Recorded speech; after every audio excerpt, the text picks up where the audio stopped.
নজর রাখবো কাকদ্বীপের দিকে। কেন? কারণ আইনের ছাত্রীর রহস্য মৃত্যু, আর সেই মৃত্যুতে রহস্য দানা বাঁধছে। একাধিক প্রশ্ন উঠছে কাকদ্বীপের প্রতাপাদিত্য এলাকায়। আইনজীবীর চেম্বারে ছাত্রীর ঝুলন্ত দেহ উদ্ধার। আরো বিস্তারিত বিশ্বজিৎ এ বিষয়ে জানাতে পারবে। বিশ্বজিৎ, এই আইনজীবীর কাছে ছাত্রী পড়তে যেতেন, আর সেখান থেকেই ছাত্রীর ঝুলন্ত দেহ উদ্ধার। এখনো পর্যন্ত কি জানতে পারছো? হ্যাঁ দেখো, এই ঘটনাকে ঘিরে কিন্তু ইতিমধ্যেই রহস্য দানা বাঁধতে শুরু করেছে। যে কাকদ্বীপ থানা এলাকার ঘটনা, যে আইনজীবীর চেম্বার গতকাল ওই ছাত্রী সকালবেলা যেরকম প্রতিদিনের মতো গতকালও কিন্তু বেরিয়েছিল, এবং যেটা খবর, যেটা বিকাল নাগাদ তার ওই আইনজীবীর যে চেম্বার রয়েছে সেই চেম্বারে তার ঝুলন্ত দেহ উদ্ধার হয়। একেবারে তারপর কিন্তু তার পরিবারের তরফ থেকে যেটা অভিযোগ করা হচ্ছে, তার যে ব্যাগ থেকে একটি চিঠি উদ্ধার হয়েছে। যে চিঠিতে দেখা যাচ্ছে যে ওই আইনজীবীকে লেখা একটা চিঠি ছিল, এবং সেই চিঠির মধ্যে একদম পরিষ্কার করা যাচ্ছে একটা সম্পর্ক তৈরি হচ্ছিল, এবং তার যে এই ঘটনা, এবং সেই কারণেই যে পরিবারের তরফ থেকে কিন্তু কাকদ্বীপ থানায় একটা এফআইআর দায়ের করা হয়েছে ওই আইনজীবীর বিরুদ্ধে। এবং এই মুহূর্তে কাকদ্বীপ থানার পুলিশ এই দেহকে কিন্তু কাকদ্বীপ মর্গে পাঠানো হয়েছে ময়নাতদন্তের জন্য। এবং সেই আইনজীবীর কোনো রকম কোনো খোঁজ পাওয়া গেছে? মানে এখনো পর্যন্ত ব্যবস্থা নেওয়া গেছে? না দেখো, এখনো পর্যন্ত কিন্তু আইনজীবী তিনি কিন্তু কোথায় রয়েছেন কেউ এখন কিন্তু মানে জানে না, এবং তার খোঁজ কিন্তু ইতিমধ্যেই পুলিশ তদন্ত শুরু করেছে এবং তার খোঁজ চালানো হচ্ছে। বেশ, রুমে আমার মেয়ে ঝুলন্ত অবস্থায়, এটাই দেখেছি। আর সিসিটিভি ফুটেজটা আমি দেখতে পাইনি। ঘরে সবে খেয়ে দিয়ে বসছি, 4:10 আমাকে লোক ফোন করলো যেখানে আসো, খুব এমার্জেন্সি আছে। তাকে জিজ্ঞেস করলাম কি কারণ বলো, সে বলে এখানে এলে দেখতে হবে। আপনারা কি আইনজীবীকে সন্দেহ করছেন? হ্যাঁ হ্যাঁ। দিদি হচ্ছে ল নিয়ে পড়ছে, ওখানে একটা উকিলের কাছে মনোহর আলম যার নাম, তার কাছে দিদি ওখানে প্রায় দিন যায়। সকাল 7:30 নাগাদ যায়, আবার বিকাল 6:30 নাগাদ ফিরে আসে। এই বছরের জানুয়ারি মাস থেকে প্র্যাকটিস করছে। আইনজীবীর সাথে কিছু হয়েছিল কি না হয়েছিল আমরা কিছুই জানি না, কিন্তু আমরা কিছু চিঠি পেয়েছি ঘর থেকে, সেটাই আমরা এখন দেখছি। আমরা ওনার প্রতি কেস করতে চাই। চিঠিতে লেখা আছে যে অনেক গোপন কথা লেখা আছে, যে ওখানে আইনজীবীর নাম লেখা আছে।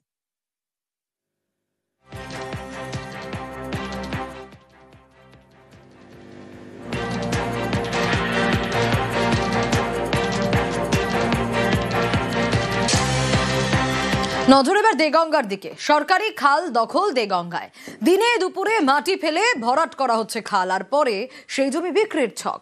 এরই প্রতিবাদে রাস্তা অবরোধ করেন কৃষকরা। অভিযোগের আঙুল স্থানীয় পঞ্চায়েত সদস্য এবং জমি মাফিয়ার দিকে। মানতে নারাজ পঞ্চায়েত সদস্য।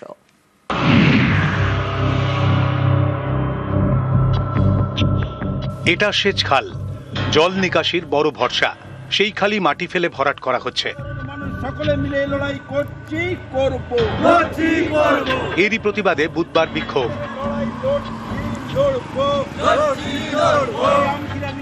উত্তর 24 পরগনার দেগঙ্গা। এখানেই চাঁপাতলা গ্রাম পঞ্চায়েতের কেয়াডাঙ্গা। গা ঘেঁষে বয়ে গিয়েছে সেচ দফতরের খাল। 100 বছরেরও বেশি পুরনো। খালের দুপাশে বিঘার পর বিঘা চাষের জমি। এই সেচ খাল কৃষকদের বড় ভরসা। এমন একটি খালেই নজর পড়েছে চাপাডাঙ্গা পঞ্চায়েতের তৃণমূল সদস্য মোহাম্মদ হাসানুজ্জামান এবং জমি মাফিয়ার। দিনে দুপুরে মাটি ফেলে ভরাট করা হচ্ছে খাল, তারপর সেই জমি বিক্রির ছক। এরই প্রতিবাদে পথে নামেন কৃষকরা, রাস্তা অবরোধ করেন। আমরা চাঁপাতলার মানুষ, চাষি মানুষ, চাষ করে খাই। এই জল নিকাশি ব্যবস্থা যদি বন্ধ করে দেয় কোনো দালাল বা কোনো মাফিয়া, তার জন্য আমরা ক্ষতিগ্রস্ত হয়ে পড়ব। ঘটনা হচ্ছে এখন এইটাকে যদি আটকে দেওয়া হয় তাহলে গ্রামের মানুষ বুড়বে। আটকে দিচ্ছে এই জমির মালিক, এরা হচ্ছে মানে বর্তমান মেম্বার হাসানুজ্জামান, ওনার চাচা রফিকুল ইসলাম। হ্যাঁ, ওরা নিকাশি নালার ওরা বন্ধ করে এখানে ওরা কি করবে। ওখানে মাটি আজ থেকে 4 বছর আগে ওখানে মাটি ওখানে জমানো আছে, যার মাটি সে ওই মাটিটা মানে সমান করা হচ্ছে। আর বিশেষ করে মেম্বার বা কিছু কিছু আছে লোকের কাছে মানে কালি লাগানোর একটা চক্র। আপনি গিয়ে গিয়ে দেখে আসেন, কেউ যদি মিথ্যে কথা বলে না সেটাকে কিছু করার নেই। না, আমাদের নেত্রী মমতা বন্দ্যোপাধ্যায় তিনি এই জলাজমি ভরাটের একদম সম্পূর্ণ বিরোধী, এবং যদি কেউ এরকম করে থাকে নিশ্চয়ই আমরা দলীয়ভাবে এবং প্রশাসনিকভাবে সেটা তদন্ত করে দেখব, তা সেটা আমরা পঞ্চায়েত থেকে আমরা ব্যবস্থা নেব। দেগঙ্গা থেকে জিয়াউল আলম, নিউজ 18 বাংলা। কোথাও মাটির রাস্তা, কোথাও আবার এবড়ো খেবড়ো, হাঁটাই যায় না। এবার সেই সমস্যা মিটতে চলেছে। পশ্চিম মেদিনীপুরের এবং উত্তর 24 পরগনার 2 জায়গায় তৈরি হবে 2টি পাকা রাস্তা।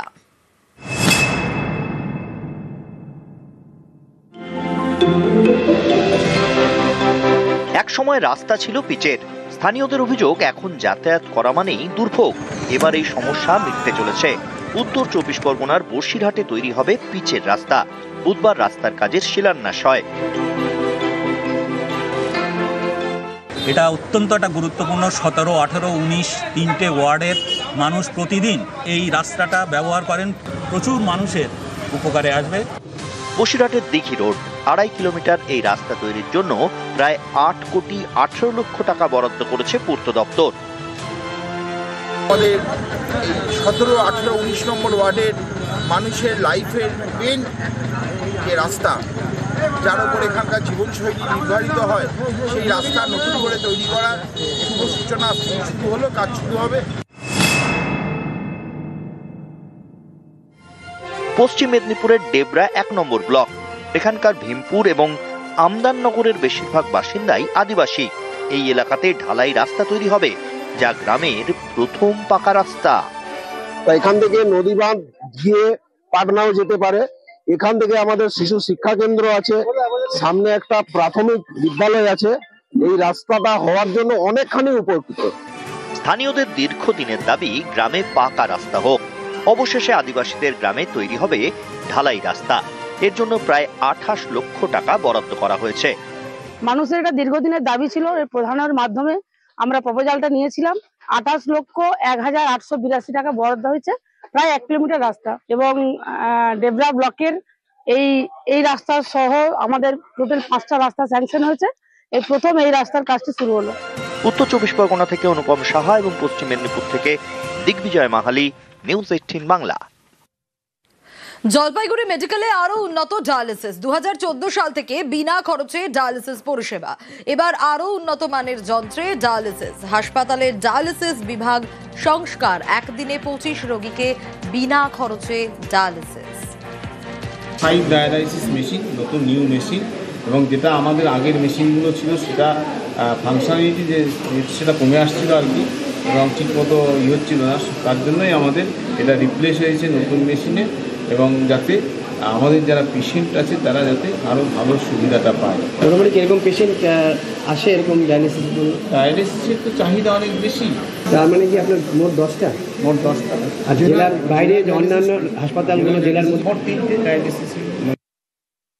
আজকে যেটা আমরা বললাম, এটা একটা ইউনিটটা নতুন করে স্যার যেটা বললাম যে কমিশনিং হলো, তাতে মানুষ যেটা উন্নত পরিষেবা পাবে, এবং একই সঙ্গে আমাদের ওই SSH ক্যাম্পাসের যে ইউনিটটা সেটাও কিন্তু রানিং থাকলো। এবং সবচেয়ে বড় কথা, আমরা যেটা পারছিলাম না সংখ্যা বা মেশিনের ইয়েটা কমে যেতে, সেটা হচ্ছে যে আমাদের যে পজিটিভ মেশিন, HIV বা HBsAg পজিটিভ যে পেশেন্টরা, সেই পেশেন্টদেরও পরিষেবাটা দিতে অসুবিধা হচ্ছিল অনেক ক্ষেত্রে। সেই যে জিনিসটা আবার আমরা নতুন করে পজিটিভ যে মেশিন সেটা এখানে রাখতে পারছি। কোথাও গায়ে চাদর, কোথাও সোয়েটার। শীতের আগেই শীত শীত ভাব। জেলায় জেলায় নামছে পারদ।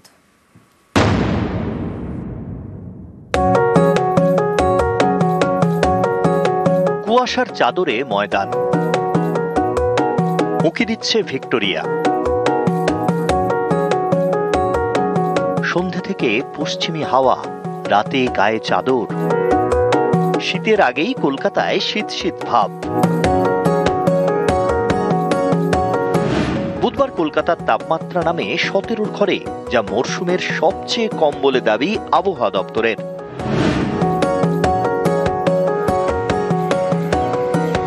পুরুলিয়ার গায়ে সোয়েটার চাদর। পারদ নেমেছে 15 ডিগ্রিতে। আগুন জ্বালিয়ে হাত সেঁকছে ভোরের বাঁকুড়া। তাপমাত্রা 15 ডিগ্রির আশপাশে। ঝাড়গ্রামে তাপমাত্রা আরো কম, প্রায় 13 ডিগ্রিতে। পূর্ব মেদিনীপুরের দীঘা, এখানে সমুদ্রের পাড়ে চাদর গায়ে পর্যটকরা।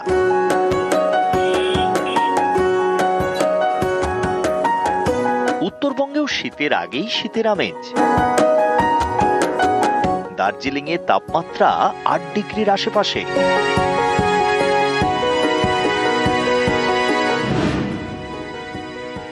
আগামী এক সপ্তাহ দক্ষিণবঙ্গ উত্তরবঙ্গ দুই জায়গাতেই প্রধানত শুষ্ক পরিষ্কার ওয়েদার থাকবে, ফলে সকালের দিকে ঠান্ডার অনুভব থাকবে বিভিন্ন জায়গায়।